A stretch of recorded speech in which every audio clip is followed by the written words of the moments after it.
Happy Saturday, everybody. I'm Leslie Frank. Welcome to Frank Family Vineyards. We're here at our beautiful winery. I'm sitting outside in front of our tasting room on this gorgeous Saturday. I think it's happy hour for some of you, and maybe an early happy hour for the rest of you who are joining us, depending on your time zone. We're excited to be here and taste through some of our wine club wines today. I'm joined by Gearity, our Director of Hospitality and Direct-to-Consumer Sales, who's going to taste you through a few of the wines that you recently received in your wine club shipment, if you're a wine club member. We are broadcasting live on Zoom and Facebook. The great thing about Zoom is that it's interactive, so please feel free to ask questions and give us your comments, and we'll try to get to as many of your questions as we can. But right now I'm going to hand it over to Liam to get this tasting started. Liam, I've already poured my Chardonnay. Okay. Great, Leslie. Thank you, and welcome all of our club members to this fabulous way to connect and to interact with each other.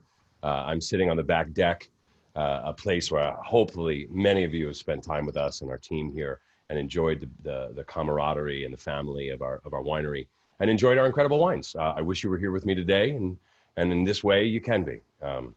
We recently received our club shipments. The spring shipment features 3 wines, but features many wines, but 3 wines that we'll be tasting through today. 3 very special wines for us because of the way they connect with the family of Franks, with the winery and the estates.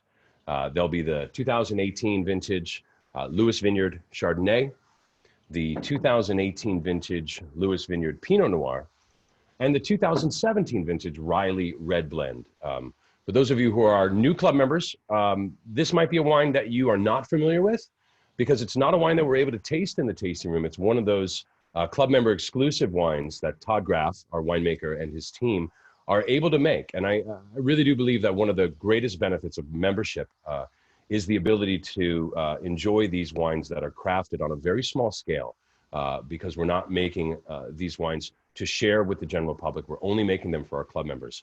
And that gives us a lot of ability to really fine tune those wines to create them exactly the way we want them to be. These are all wines that you would have received in your club shipment.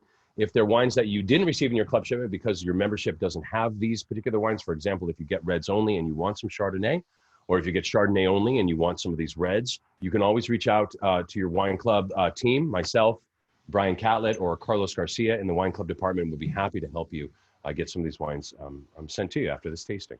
If you'd like to taste along, we think that's great. If you want to taste through one of these wines and then listen through the rest or share a little bit of each of them, whatever's right for you is going to be great. And today we're going to start with the 2018 Lewis Vineyard Chardonnay.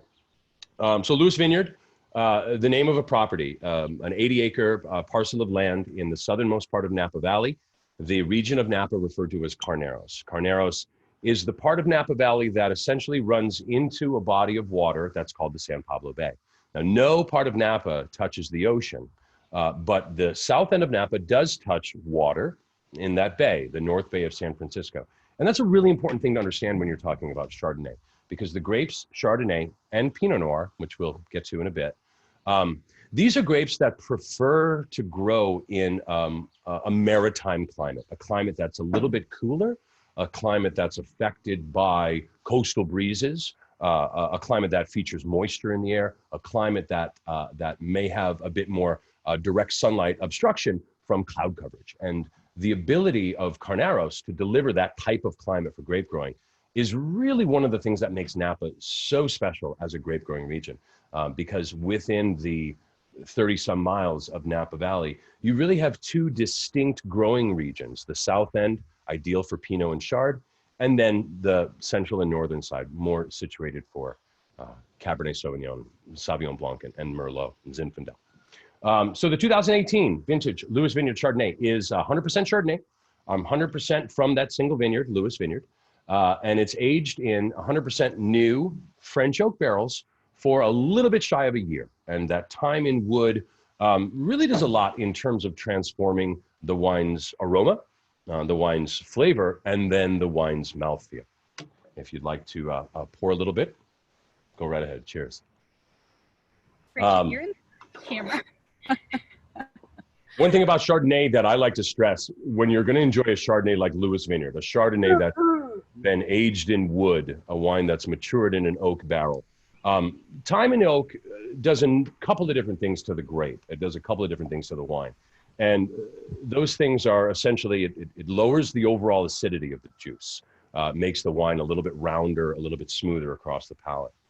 Thing number two that oak can do to Chardonnay is that it allows flavors from the wood barrel to migrate, to move from wood into wine. And that's where you get some of those wonderful, complex baking spice notes that you'll find in great Chardonnays. And then the last thing, the third thing that can happen when Chardonnay ages in wood is a process called malolactic fermentation, and sometimes shortened to MLF. MLF is a process wherein Chardonnay's natural acidity, which is called malic acid, transforms. And the thing that it transforms to is an acidity called lactic acid, malic to lactic conversion, or malolactic fermentation. And it's what's responsible for Chardonnay's rounder, fuller mouthfeel and those subtle, supple, creamy aromas. And this Chardonnay has definitely undergone that. So you're going to want to look for those notes in the wine.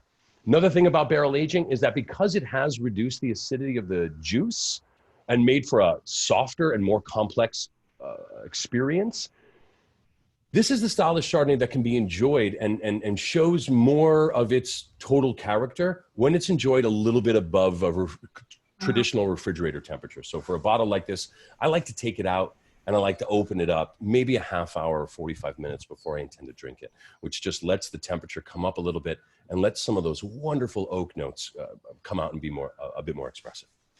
Liam, this is something that we hear often at the winery when people come in to do wine tastings. We know we have a lot of Cabernet red wine lovers out there, but David Blem has a comment, actually, and I think it's interesting because we've heard this before from a lot of people.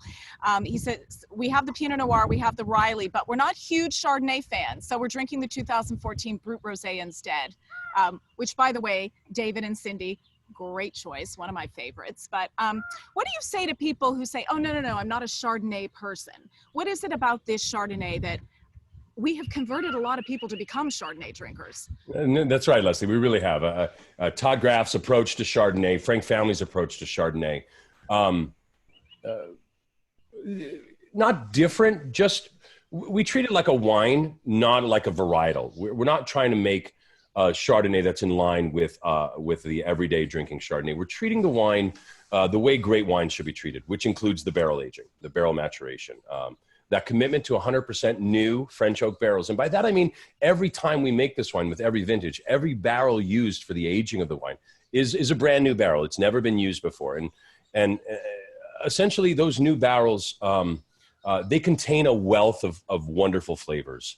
As you use barrels, you extract those flavors, and those flavors can't be returned back into the barrel for subsequent uses. So that new barrel is able to pass on to the wine what we like to refer to as toasted oak notes. And those are going to come across on the aroma and the palate as subtle notes of cinnamon, butterscotch, caramel, vanilla bean.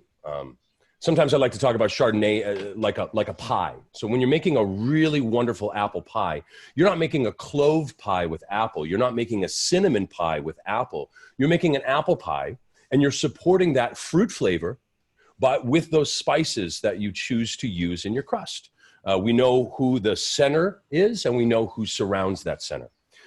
Barrel aging is a little bit like that in the sense that the core fruit components of the Chardonnay grape, which essentially come across as notes of citrus, green apple, and stone fruit. So you might catch nectarine or peach in a Chardonnay. You might catch crispy, crunchy, fresh apple. If it's more tart than sweet, it might reflect more like Granny Smith apple. If it's more sweet than tart, it might reflect more like a Pink Lady apple. But the core components of Chardonnay's fruit flavor are now complemented by that wealth of flavor brought to it from the wood. Like a great pie, it's not about the apples as much as it is about the apples and the baking process and the crust and what those other flavors bring in. Shelley Frank, Howard and Shelley Frank, no relation, but of course, all of you who enjoy Frank Family Wine are part of our extended Frank family, so we appreciate that. But Howard and Shelley have a question. They're wondering about the weather. We're drinking the 2018 Lewis Chardonnay. They're asking about that particular vintage, the 2018, the weather, and how did it affect the crops? 18 pretty much recognized as a fantastic vintage, like many vintages in Napa Valley. The key to understanding 18 was the length of time that the fruit stayed on vine. Fruit ripens over the course of the summer, and as sun exposure and heat ripen the fruit, we look at that peak place where fruit's sugar level, acid level, and water level are all pretty much right in line with each other. And that's the point of picking. You want to pick the juice, or you want to pick the grapes when the sugar is at the right level to create the alcohol, but you also want to pick the grapes where the acid is still prominent enough to give the wine a backbone of brightness and freshness and crispness. The nature of the 2018 vintage was a long vintage. Fruit was picked sometimes 2 or maybe even 3 weeks after what a more typical picking place might have been. And what that did for the vintage was it made it a very generous vintage, 2018, but it also made it a really a strong fruit-driven vintage. You're going to get a lot of really in this particular wine, the Bartlett pear note really jumps out on me. And that ripe, less tart, more sweet apple note really leaps out of the glass. We're going to find that in the 18 Pinot Noir as well. Carolina Whitty has a question, Liam. She's wondering which foods pair well with this wine. With the Chardonnay? It's a great question. You know, I'm fond of saying about wine, I say that there's really 2 times in my life that I like to drink wine. I like to drink wine with food, and then I also like to drink wine without food. These are really the only 2 times that I actually reach for a glass. Beautiful thing about a Chardonnay like this, barrel-aged Chardonnays, again, lose some of that crispness. They lose some of that tenseness. They get a little rounder and a little richer and a little bit more full body. That, to me, is a fabulous wine for casual consumption, for easy drinking, for sharing with friends and family at happy hour, the kind of Chardonnay that feels smooth and long and rich and flavorful across the palate from beginning to end. If I was going to pair this Chardonnay, which I do a lot, I like to go with dishes that have a little bit of inherent creaminess. I think the creaminess of the wine complements the creaminess of certain foods. Beurre blanc sauce, if you're ever doing a salmon or a whitefish and topping it with a white wine butter sauce, I think a Chardonnay like this is fabulous. In the fall, in the wintertime, I absolutely love this style of Chardonnay, an oaked, rich style of Chardonnay with winter root vegetables, butternut squash, ravioli with a sage brown butter sauce is going to be a fabulous partner to this wine. And then in the summertime here at Frank Family Vineyards, in August, we have a wonderful event, a Chardonnay and lobster dinner. And that's pretty much a spot-on pairing. Lobster, steamed lobster, dipped in drawn butter with an oaked Chardonnay is really going to be a winning combination. All right, you're making me hungry, and that's such a fun event. We love our lobster feed here at Frank Family Vineyards. It's currently scheduled for August, and we certainly hope that there'll be some sense of normalcy in our world by August. But again, like everything right now, it's sort of a wait-and-see approach. But we're hoping. What I love about this, I love this tasting because we are broadcasting to our member base. We are sharing member wines, and I know so many of you members have joined us for our annual lobster dinner, our annual winemakers dinner, or our vintners dinner. I'll just say from my own place, I can't wait to have you back here.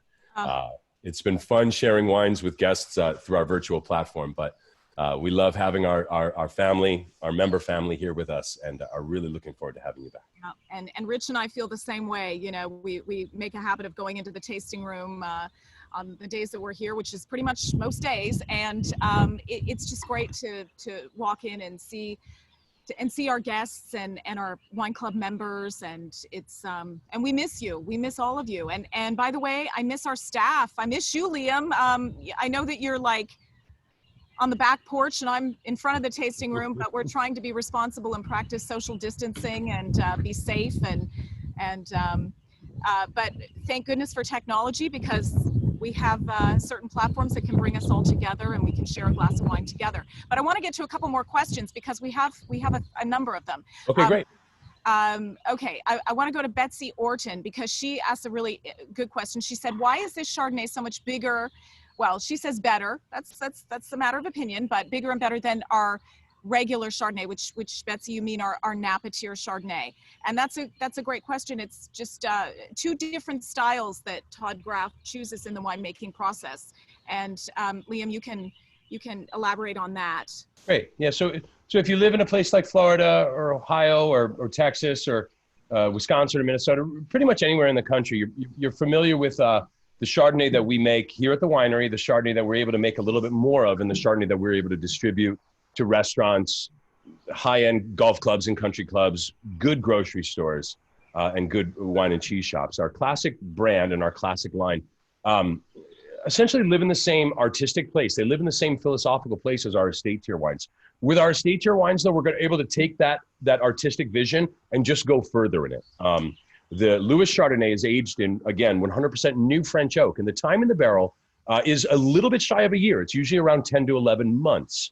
Our classic Chardonnay splits the difference between about a third new oak and about 2/3 once and twice filled barrels. That's a wonderful technique for a winemaker to limit or control the amount of those oak components that are influencing the wine. So with our classic Chardonnay, the focus is shifted a bit away from the richness derived from time in the barrel and a bit more onto the brightness and the freshness of the fruit. Because the time in the wood is a little bit shortened, that classic Chardonnay is in the wood for 7 months as opposed to the short of a year for the estate. That means that wine undergoes a little bit less of those three transformations that happens in wood: the minimization of acidity, the creation of lactic acid, and the migration of those oak notes. Speaking of oak, Liam, Nick and Sherry Fafoglia, and if I said your name incorrectly, I apologize. They have a question with regards to our oak program. And do the French oak barrels used for this particular wine, the Lewis Chardonnay, have a light toast? The toast is light. Yeah, when we move into the Pinot Noir, we're going to get a little bit more of a heavy toast on the wine that's going to come through in terms of the composition of flavor. Chardonnay is here and should be first and foremost about the fruit. Again, going back to that analogy of the pie, who do you want up front and who do you want wrapped around? Too much toast on a barrel is going to increase some of those smoke notes. It's going to increase some of those caramel notes. And now you start to supersede the fruit with oak. And that's not the way this Chardonnay is engineered. We have an incredibly well-placed vineyard. The 80-acre piece of land that's called Lewis Vineyard is in about the most perfect place that a Chardonnay vineyard could be because of its incredibly close proximity to that body of water called San Pablo Bay. It means that these grapes are growing in a place where that cloud coverage, that moisture coming off the bay, that fog rolling off the water, keeps the grapes cool well into the morning, which again builds that backbone of acidity and creates that crisp, fresh brightness that really lifts and elevates the fruit right up into the front of the glass. Yeah, sorry, Leslie. Sorry, I'm interrupting here, but still with the Chardonnay, Brandon Ripley is asking, how long can a Chardonnay age before you drink? And this is a question we get asked all the time. And if you were to ask Todd Graff, he would say, you can age it a little bit. I think it's a matter of preference before the wine becomes a little oxidized. And a Chardonnay is definitely something you want to drink on the younger side, but I'll let you give the technical answer on that. Yeah. As a whole, Todd is as a whole across our program, Todd is incredible at making complex, multi-dimensional red and white wines that are also immediately accessible and approachable. That's a challenging task, and he does an amazing job at it. As the wine matures, Leslie just said the word oxidation. The transformation that's going to take place in the wine is that some of that acidity is going to scale back even more. Some of that fruit's going to drop back even more. Some of that oak note and those oak rich notes are going to move from the background to the forefront. Ultimately, aging wine is about what you're looking for in a bottle. When I plan on enjoying a bottle of Chardonnay, I come to it for that crisp, bright, ripe, and generous fruit. That being said, 5 years from the vintage, so a 2013 or a 2014 Chardonnay right now is still gonna possess a nice fruit-driven character, but even more of that acidity is gonna have fallen off, and even more of those wealth of complex secondary and third layer flavors from the toasted oak, flavors from the malolactic fermentation, and then lastly, flavors from the soil, which is a concept that we don't talk a lot about in California wines because fruit is so upfront and focused. But when the vineyard's placement, when the land can come through in the wine, I find that to be a really exciting thing. And for a Chardonnay like Lewis, that's going to start to become a bit more apparent after about 5 years from the vintage. Alan Knapp wants to know why we choose French oak in our barrel program and not American oak. You know, Alan, that's a great question. And, I'll quote Rich and Leslie when I answer this. We love all things American, and we support American workers and American farmers, and we create a great American product. In the history of Frank family, we've experimented with French oak barrels, with American oak barrels. Ultimately, it's the flavor profile of the wood. Those baking pie spice notes, the cinnamon, the nutmeg, the clove, the vanilla, the caramel. That's at the heart of the French oak barrel. That's the heart of the species. That's the heart of the toast. That's the heart of that flavor profile. The American oak barrel does have a slightly different flavor profile. The flavors in an American oak barrel are going to lean a little bit less into the spice and a bit more herbaceous. You might find more herbal undertones, more grassy green notes.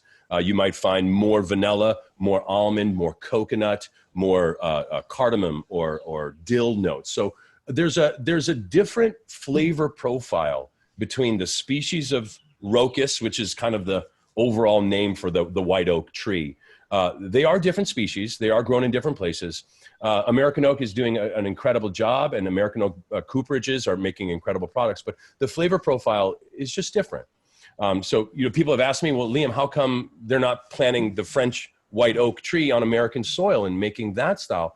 And the answer is that the trees that produce the barrels, they're 150 to 200 years old. So we're just not there yet. Whether somebody is doing that right now as we speak or not, I'm not sure of. But the trees that produce these barrels, and one of the costs for buying these barrels in the reforestation taxes that we pay to maintain the integrity of those forests that produce these trees, they're hundreds of years old. Yeah, and there is definitely a cost factor. French oak costs more than American oak, so it's. Should we try this wine? Should we? Hopefully, you guys have been trying it at home, haven't been waiting. But just in terms of the aroma. Right off the bat, you're getting that multi-layered approach with this Chardonnay, where the ripe apple and pear notes, complemented by that touch of creaminess, complemented by that wonderful vanilla caramel note that comes from the barrel. And it's that layered approach to the Chardonnay wine that, to me, makes this atypical among Chardonnays. It's the quality of the craftsmanship. It's the quality of the wood. It's the quality of the fruit. None of those are giving way to the other. They're all kind of seamlessly integrating and complementing each other. On the palate, it actually comes across a lot crisper and fresher than I would have imagined from the aroma. And I think that's a key to Todd Graff's winemaking style. He emphasizes the brightness and the freshness and the crispness that comes from the natural acidity of the grape. So malolactic fermentation and barrel aging is about reducing the presence of acidity. But if you reduce that acidity too much, you end up with a wine that's flat, lacking brightness and freshness, and that really leans into those quote unquote buttery or creamy notes. Those are, again, complementing the fruit. It's all running back to the fruit, and it's all in support of that incredible fruit from the Lewis Vineyard. Liam, I want to do a shout out to Tony Quadros. Tony, thank you for your question, which I'll get to in a moment. I know that you've tuned in for the last 2 virtual tastings that we've done, and so we appreciate your support and for tasting along with us again today. Liam, Tony wants to know, and you touched on this a little bit about the temperature of the Chardonnay, but do you prefer to refrigerate the Chardonnay or just chill it for a bit before you drink it?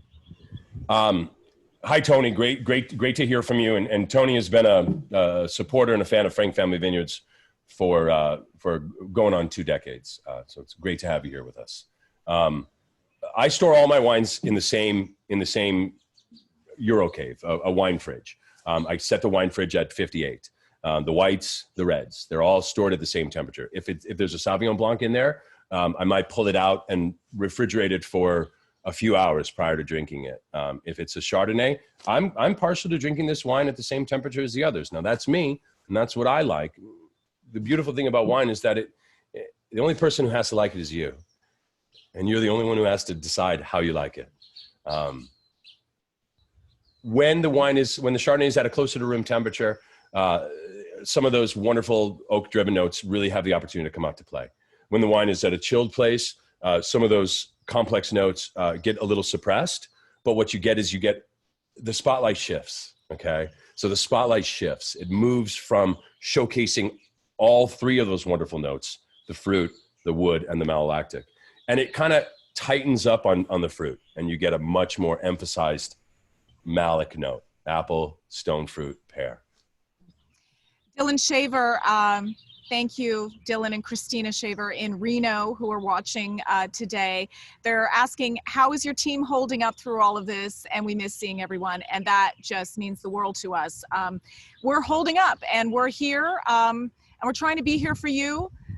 So whatever you need, let us know through email at info@frankfamilyvineyards.com, or call the tasting room. If you leave a message, we're checking messages, 707-942-0859. And just call and let us know if you need anything, and questions, comments, they're welcome. For our members who are joining us on this broadcast, you also have your on-site member team supporting you, your member department of Brian Catlett, Carlos Garcia, and myself. We're always available to you. The team is doing great, and we're doing the best we can. We're exploring this new opportunity to connect with guests in a way that we've talked about in the past, and sometimes the world forces your hand. And we've always wanted to do these types of tastings where our members can have the opportunity to taste through the new releases and the new member wines with us, and now we're doing it, which I think is great. I'm in contact with our hospitality team on a daily basis, and they are all doing great, and they are all ready to see people again, and we're all just bunkered down and waiting for the day that we're told it's okay. And do you know what's great about this? I'm getting comments from people watching all over. Kayla Kidwell in Fort Worth, Texas says cheers, and Mark and Tracy Woodruff from Indiana say cheers. Paul Feldman from North Carolina, Kay Freiberger, cheers from Sarasota, Florida. Sherry Haas from Pittsburgh, Pennsylvania. David Atwell from Columbus, Ohio. Nick and Sherry Fafoglia, we had a question from you. They're in St. Louis. Greg Stein, Austin, Texas. Jill Otani from Martinez, California. Nicole LaFlamme from Austin. Kelly Kerrigan from Las Vegas. Hey, Kelly. David Becker from Dallas, Texas. Dave and Karen Walsh from Sunset Beach, North Carolina.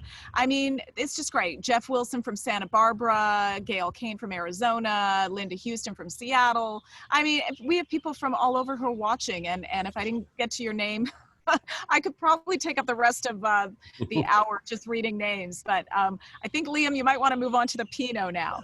Should we do this? Should we try this? Yeah, I think we should try it. Right. Pinot Noir, 2018. From the Lewis Vineyard. Lewis Vineyard was purchased by Rich in the year 2000. The vineyard mentioned before, same vineyard where the Chardonnay comes from, about 80 acres in size, and about 70 of those acres are dedicated to growing about 70 acres are dedicated to growing Chardonnay. And while the Lewis Chardonnay is 100% Chardonnay from the Lewis Vineyard, there's a hefty chunk of the Lewis Vineyard in our classic Chardonnay as well. Club members who are belonging to either the Reserve Club or the Chardonnay Club also have the opportunity to experience the Beckstoffer Chardonnay, the single vineyard Chardonnay that we make in partnership with Andy Beckstoffer's family, and then the Sonoma San Giacomo Chardonnay, another wonderful family of grape growers. If anyone in the Chardonnay Club would like to connect and talk about some of those wines, I'm more than happy to do so. But of the 80 acres of the Lewis Vineyard, 70 dedicated to Chardonnay, just 10 dedicated to Pinot Noir. So this Pinot Noir, Lewis Vineyard, is one of the smallest programs that we have in winemaking here at the winery. Chardonnay and Pinot Noir, originally, the place of origin for these grapes is Burgundy, France, both of them. So if you were to ever see a red Burgundy and wonder what grape was in that, it's a Pinot Noir. And if you were ever to see a white Burgundy and wonder what grape was in that, it's Chardonnay. So these grapes come from the same place of origin. Therefore, it makes sense here in Napa Valley, they prefer the same growing district. And Carneros really becomes that one place in Napa Valley that can really produce the highest quality Pinot Noirs. And this Lewis Vineyard is no question in that category. 2018 is the vintage. Barrel program on this is a little different. We scale it back and then we tune it up a little bit. So this is a 50-50 program, which is pretty common in our red wines. A 50-50 program meaning 50% new French oak barrels and 50% once filled French oak barrels. With this Pinot Noir, the toast on the barrel comes up a little bit. So we're going to catch a little bit more of that oak-driven complementary note of smoke, spice, and caramel in support of the Pinot Noir's bright, fresh, crisp red fruit. Give it a try. So right off the bat, a good Pinot Noir is a well-balanced wine, and a good Pinot Noir maker knows how to balance the various components. So fruit, wood, and terroir, or soil, are all three going to be really, really active and really present in the great Pinot Noir. This wine is no different. A slightly fresh tart cherry, undercurrents of caramel, touch of espresso bean, and a touch of clove spice. And then good Pinot Noirs show a little bit more of that soil, and you might catch a note that's reminiscent of a very subtle damp soil note, which I really, really appreciate in a great Pinot Noir. The earthiness, the terroir. Terroir is a French word. It just means, it literally means dirt, but it really means the essence of land. And Pinot Noirs should and do showcase that, which I think is really, really nice. Bright red fruit really drives the wine, and on the palate, that really shines. You get the crisp acidity, the wonderful brightness and freshness, that slightly firm, slightly dry finish, and then those lingering after notes really, really show up. Right. Liam, you reminded me a couple of days ago that exactly 1 year ago, this time 1 year ago, Rich and myself and you and Todd and some of the others from our production team and our national sales team were on a trip, a research and team building trip to Burgundy and Champagne. And we were drinking some amazing white Burgundies and red Burgundies. And of course, this is the grape used to make red Burgundy, but ours is much fruitier and a little less earthy than what a typical red Burgundy would be. Can you just touch on the terroir and the differences between what French Burgundy lovers will Absolutely. get Absolutely. So make no mistake about it. While the grape is the same, the wines are very different. California Pinot Noirs versus traditional Burgundian Pinot Noirs. Same grape, different wines. The levels at which these three notes come in, the fruit, the wood, and the earth. FEW is a handy little term that I like to kind of pull out when I'm doing wine tastings. FEW is an acronym. FEW, fruit, earth, and wood. Where do these three notes come in a wine? How do they showcase themselves? How do they play against each other? All great wines contain components of F, E, and W, fruit, earth, and wood, but how the winemaker chooses to emphasize those three against each other is really the defining factor of the winemaker and the place where the wine comes from. California, significantly drier, significantly warmer, significantly sunnier than the actual region of Burgundy. And that's even including that region of Carneros, which is oftentimes covered in fog in the morning and shrouded in moisture. So this is definitely, in that sense, a California expression of Pinot Noir, where fruitiness, the fruit notes, the ripe, bright red fruit, and the slightly ripe plum notes really drive the wine, are really up front and center in the wine, and then supported by those secondary and tertiary notes. Think of it more like a concerto, where one instrument plays in front of an orchestra, as opposed to an ensemble where all instruments are playing seamlessly together. The concerto of the California wine is where that fruit comes in. Up front, bright, vivid, and central. Because this wine has great acidity, it has length of time in the cellar, it has ageability, and it has fabulous food compatibility. I love Pinot Noir with so many of the dishes that I love to make at home.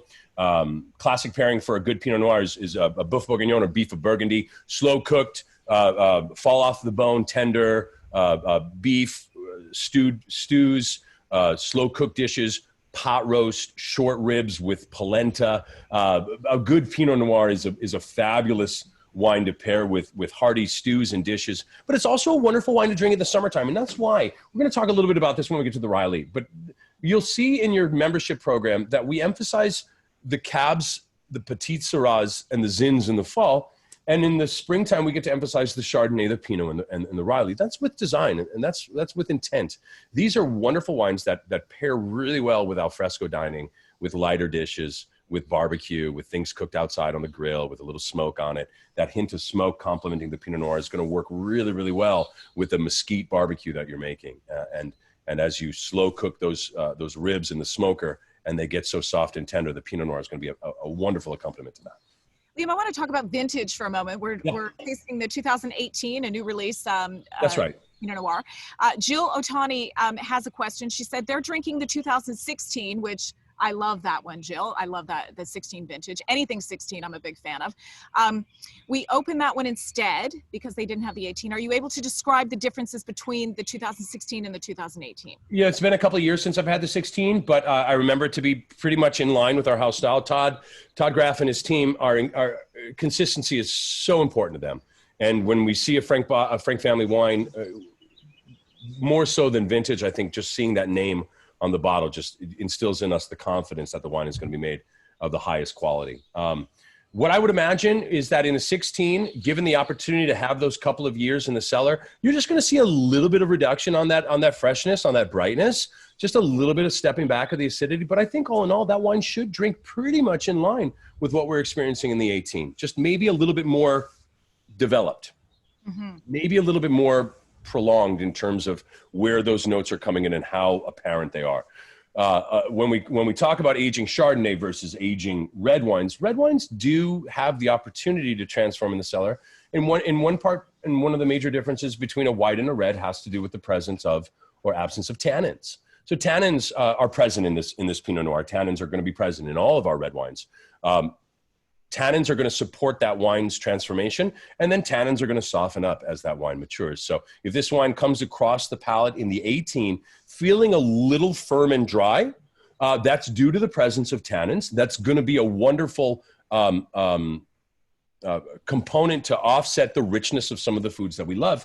With the 16, having the opportunity to have those 2 years in the cellar, we may see a little bit of softening of that tannic energy, which just makes the wine a little longer, a little smoother, and a little more luxurious across the palate. David Blem has a question. I love this question, David. He says, we love lamb chops with a little rosemary, butter, and garlic. Sounds delicious. Yeah. Which would go best, the Lewis Pinot or the Riley? I'm just going to say that Rich and I had lamb chops about 3 nights ago for dinner, and we opened the Lewis Pinot. And I think it might have been the 17 Lewis that we opened. And it was fantastic. It was a great combination. Now, I'm also a big fan of the Riley, but I'm going to put the question to you, Liam. Would you open a Lewis Pinot or a Riley with lamb chops? Yeah, I would do the Lewis Pinot Noir. I would. I think the Lewis Pinot Noir has enough of a backbone. And again, a backbone, when you hear me say a word like that, a backbone or structure, integrity, what we're essentially talking about is the physical nature of the wine. Whether the wine's acidity and tannins have the ability to stand up to the inherent richness of food. Lamb is a gamey meat. It's a lean meat. The herbal notes, the complexity of flavor, the savory side of it is going to really fall in line with the Pinot Noir's complexity. And then the Pinot Noir's backbone, structure of acidity and tannins, will stand up to the natural marbleization of the meat, the olive oil that we sear the exterior with, the crust. Perhaps we served a little sauteed spinach or sauteed haricot vert. There's richness in food. There's richness in olive oil. There's richness in the natural marbleization in meat. There's richness in butter, in cream, in cheese. The richness of food wants to be juxtaposed by the backbone of wine, by the integrity of wine's structure. And this Pinot Noir shows great structure right now. That's what I would do. We're going to taste the Riley in a bit, and we'll see if we want to reassess that. But I think the Pinot Noir would be great with that. Absolutely. Liam, I'm going to bring in a special guest. I'm going to move over a little bit here and adjust my shot here. You got to lean in there, Mr. Frank.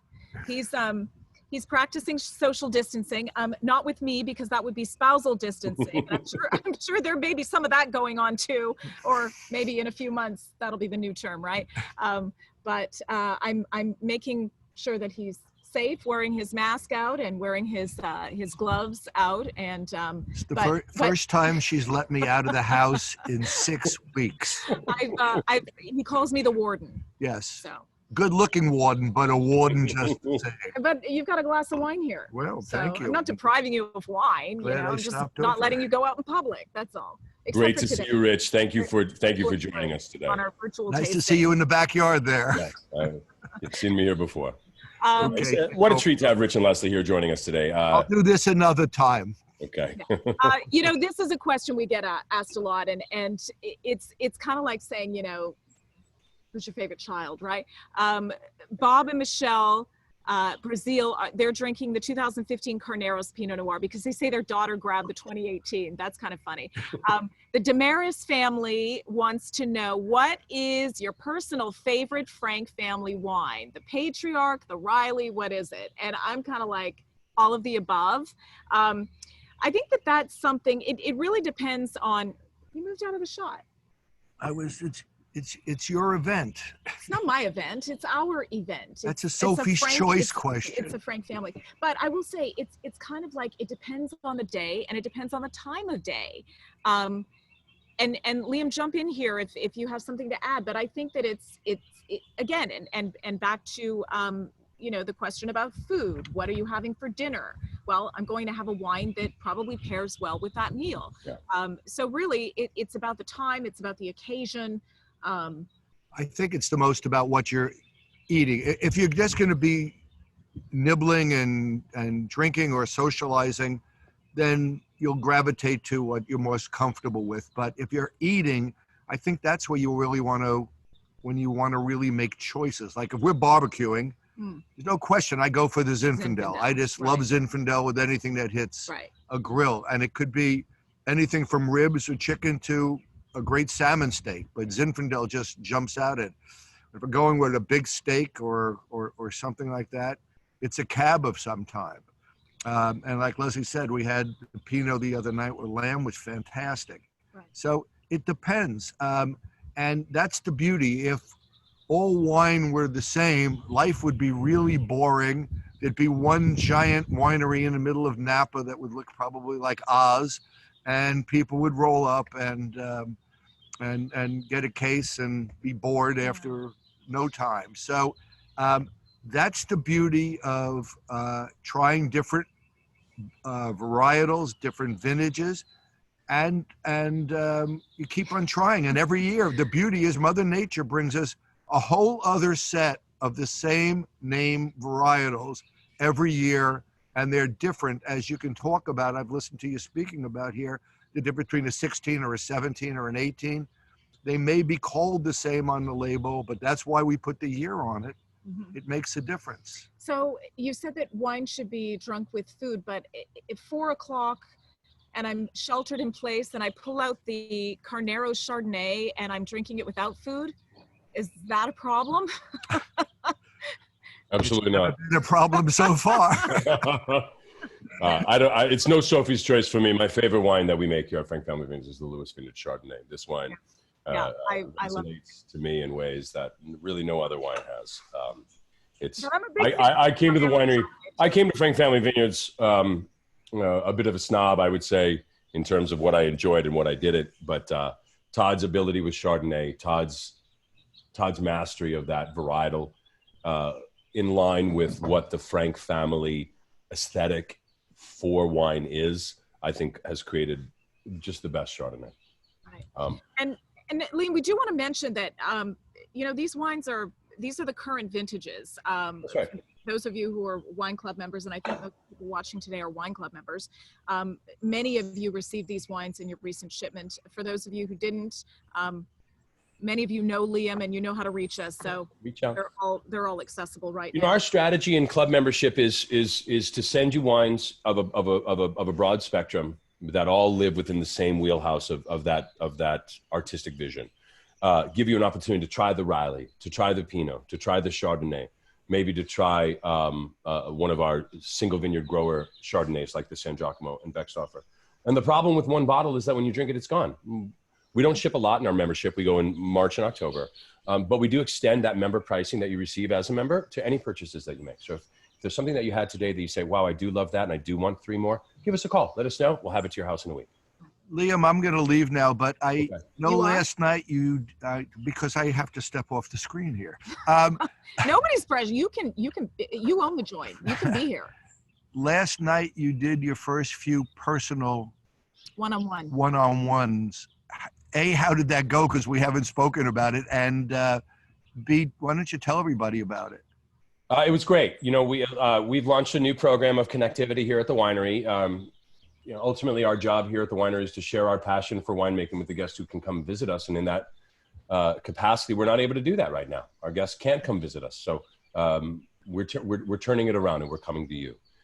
My team and I are scheduling one-on-one tastings with guests, with members. We have a variety of packages that you can look at and choose. And unlike this style where there's many of us on this call together sharing these wines with me, in the one-on-one, we actually get to interact and engage with each other and see each other and talk to each other. It's a wonderful program. I was able to host the Plemon family, who are longtime club members with us from Orange County, as well as Mike Farmer and his beautiful wife, joining us from North Carolina yesterday. So if you're stuck at home and you're looking to have an opportunity to recreate what it is that we do here at the winery, give me a call, give me an email, liamg@frankfamilyvineyards.com. You can reach out to me directly and we can talk about scheduling a more intimate and more personal experience where we can pick and choose the wines that we want to taste. I'm happy to work on you with that. Right. Liam, should we move on to the Riley? Yeah. I know that this is a wine that we make exclusively for the wine club, and the 2014 was the first vintage, correct? Am I That's right? right. It was the That's right. 2014, Todd Graff and his team were able to create for members a new wine under the Frank family banner, the Reserve banner, called the Riley. Riley was, if I may say, a beautiful dog, a wonderful spirit, a beautiful greeter, host here at the winery. If you came to our winery in those years, 9 years that Riley was here, he was such a treat, such a treasure to have around.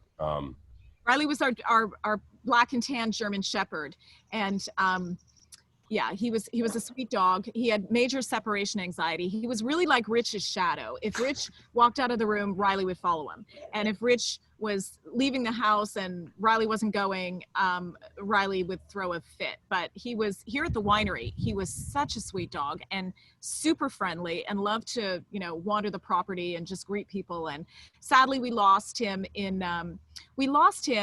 you know what? It was just a couple of weeks before we released the first vintage of the Rileys. So that just, we were making the wine because, people knew him. People who came to the winery knew Riley. They'd see him all the time. And we thought it was fun because we're dog lovers and a lot of our wine club members and guests are dog lovers.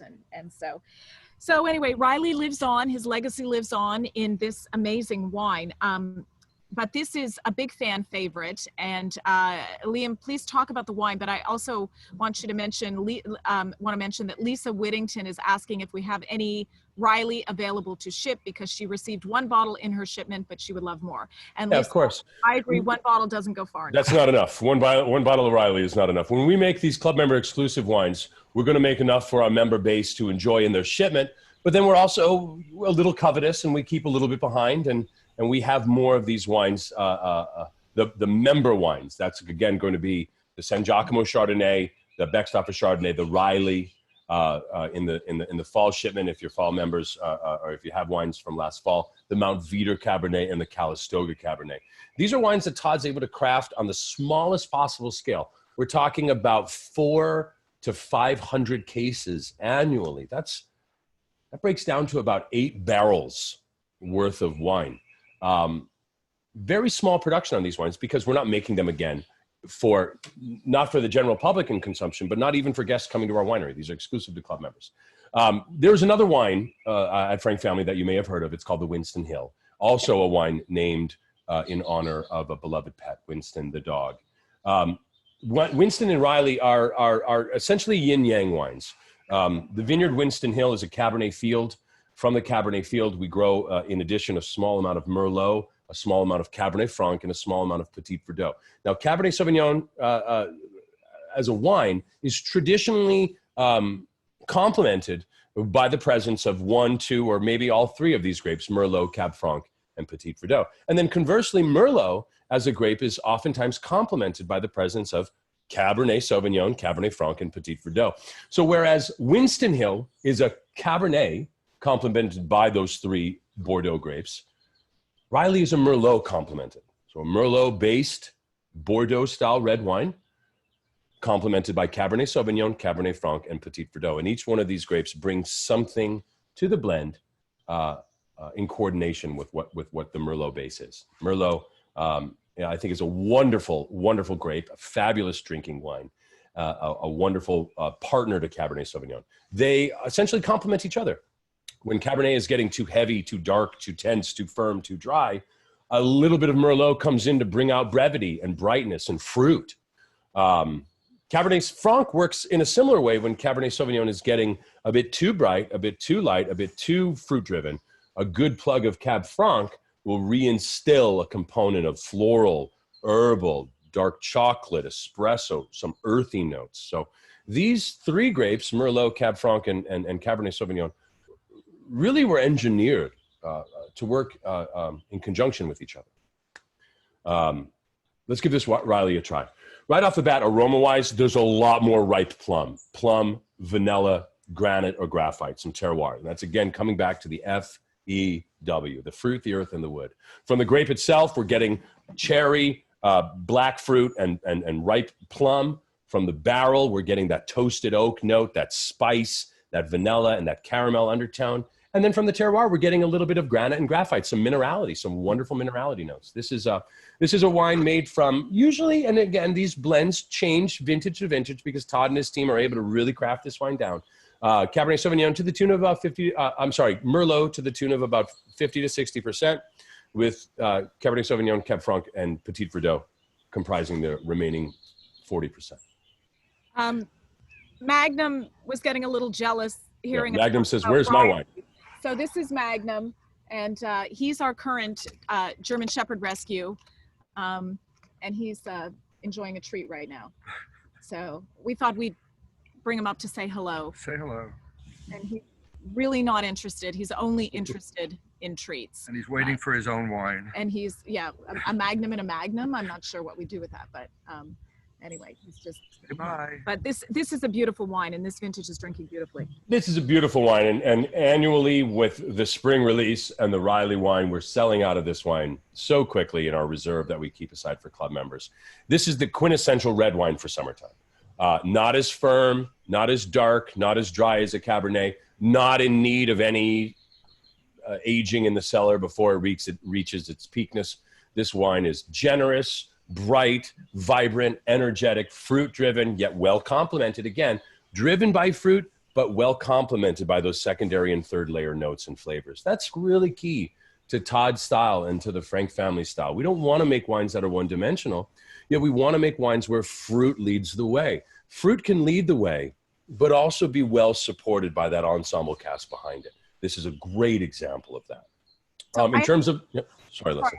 I have two questions that are very similar. One from Bradley Resnick and one from Paul Feldman. Bradley is saying, what's the percentage of each varietal in the 2018 Riley? And this is, this is the 17 Riley. We have not released the 18 Riley, Bradley. This is the 17 Riley. And Paul Feldman's asking, what are the levels of Merlot, Cab Franc, Petit Verdot in the Riley compared to the Winston? So Winston is always going to be cab driven. Winston Hill, we refer to it as a Rutherford red wine. That term, as Rich likes to say, we've never really created a great term for the idea of a Bordeaux blend. Now, when I say a Bordeaux blend, what I mean is that wines from the left bank of Bordeaux, that's Margaux, that's Haut-Brion, that's Saint-Estèphe, that's Saint-Julien. These are very well-known, very famous growing regions in France where Cabernet is king, but Cabernet is always complemented by the presence of one of these, or two of these, or three of these grapes: Cab Franc, Merlot, Petit Verdot. On the other side of that river, the right bank, Merlot leads the way, and Merlot becomes complemented by those other ones. Merlot is going to make the wine a little bit, again, just a little bit riper, a little bit more fruit-driven, a little bit brighter. And then, of course, Merlot, generally speaking, not always the case, but generally speaking, Merlot has softer tannins than Cabernet Sauvignon, which makes a wine just more immediately approachable, less firm, less dry, less tense on the back end. I'm trying to find the breakdown in my notes. 68% Merlot, 24% Cab Sav, 8% Cab Franc is tech notes on the Riley. But that's going to change. Next year, the blend will be different. And the year after that, the blend will be different. The same works for Winston Hill. Sometimes Winston Hill is 85% Cabernet Sauvignon, 5% Cab Franc, 6% Merlot, and the remaining Petit Verdot. And the next year, it's going to be different. Todd's ability as a winemaker, as a blender of these grapes and these varietals, is to what I like to say, he builds the equation. And the equation is that A plus B equals C, where A is what nature gives you, which you are not in control of. You have no say on what a growing season is. What you have a say on is how you create that blend. So the Winston Hill's formula changes every year because every vintage is different. But when A plus B equals C, understanding that A you have no control of, but understanding that B you can tailor to A, then C becomes that constant of that perfectly balanced red wine based in Cabernet, reflective of the vintage, but not owing its personality strictly to the vintage. Does that make sense? Does that make sense? I think it makes perfect sense. We blend these Bordeaux grapes to create the best wine possible. And the best wine possible is going to be different every year because every vintage is different. Every growing season is different. Mm-hmm.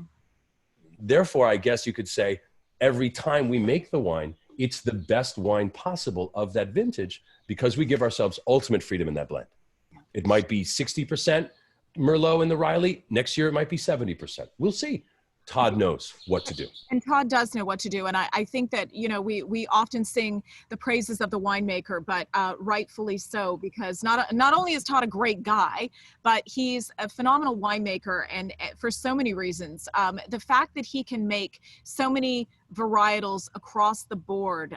You know, we have several SKUs here at Frank Family, obviously, and wines that we make, the Riley being one, that are exclusively for Wine Club, as well as a few of the Chardonnays, and we make Cabernets, the Mountain Beater Cabernet, the Calistoga Cabernet, that have gone into the Red Reserve Club, that are exclusive to Wine Club, and those are very limited production wines. But the fact that Todd can make great bubbles, great Chardonnay, great, you know, red wine blend, great Cabernet, it's really a testament to who he is as a winemaker, and I think he's proven that.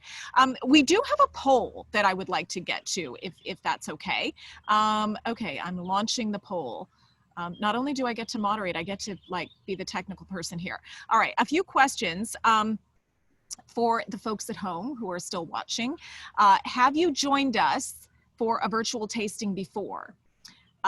Question 2, would you be interested in tasting through our sparkling wines? That's basically a yes or no answer. Would you be interested in a live cooking class and wine pairing? Cooking and wine pairing. I'm just going to state right now, I will not be doing the cooking. Mia? I don't know. I can pair the wines, will not be doing the live cooking class, okay? I'll be eating. Always happy to do that and drink the wine, pair the wine, drink the wine, but not the cooking part. And what are you drinking tomorrow, this Easter Sunday? Blanc de Blanc, Frank Family Chardonnay, Winston Hill. Are you pulling up the good stuff, the Patriarch? Anyway, we'll give that another minute or so for people to vote. But what are you going to be drinking tomorrow on Easter Sunday, Liam? Oh, that's a good question. I haven't even got that far. I haven't even thought about it yet. I don't even know what I'm cooking yet. Yeah. I'll probably be drinking Chardonnay because more than likely I'll be cooking chicken nuggets that look like dinosaurs and curly French fries for my kids. Right. Chardonnay goes with anything. Yeah, exactly. Well, I mean, Rich and I, we love to start with the Chardonnay. I have a feeling it's not really traditional Easter cooking, but I think we'll probably be throwing something on the grill tomorrow night, and it may be a Zinfandel night. And when I say it's a Zinfandel night, that Rich always reminds me that that's a 2-bottle wine, because he's the grill master. So he'll be on the grill and he'll be drinking some Zinfandel while he's grilling. And then I got to pour myself a glass, and there's this much left in the bottle. So I've got to pull out another bottle. So we have that with dinner. So it's sort of, it's a 2-bottle night. But, okay. I'm going to end the poll, and then I'm going to read the results. How's that? Fabulous. Hopefully I don't screw this up. Thank you all for voting. 83% of you voted, so that's good. It's good. Okay, Marissa, I need your help here. Hold on, share results. Yep. And then Marissa McCann, our marketing director, she doesn't want to make an appearance, but she's here to help me.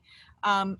Okay, so everything that's spread. Great. Okay. So have you joined us for a virtual tasting before? 74% of you have. That's awesome. I guess we're not that bad because you're coming back. That's a good sign.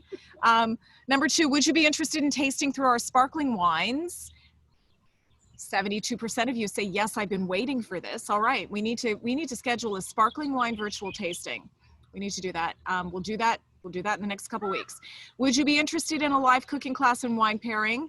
87% of you say yes. Only 13% said just stick to wine. Don't worry, there'll be wine in the cooking class. It's okay. And what are you drinking this Easter Sunday? 23% Blanc de Blanc, 39% Frank Family Chardonnay, 36% Winston Hill, and only 15% are pulling out the good stuff, the Patriarch. You guys, come on. Maybe you're saving it for like Memorial Day weekend, right? When you're there with the patriarch of your family, or Father's Day. Let's hope by June we're not doing the social distancing and we can all be with our families. When's Father's Day? June or July? June. It's June 7th, I believe, somewhere in the neighborhood of the first Sunday in June. Right. Well, if we have to be together virtually on Father's Day, we will do so. And we will definitely, Rich, pull out the Patriarch for that in honor of you and in honor of your dad. Yeah. So we'll do that. Okay, well, that completes our hour. And I just want to say thank you to everybody who participated today. Thank you for your comments. I apologize if I didn't get to all of them. I think I got to most of the questions. I think I did. I want to say thank you for getting me out of the house. All right. I've got to take my husband home because he's been out longer than he should be.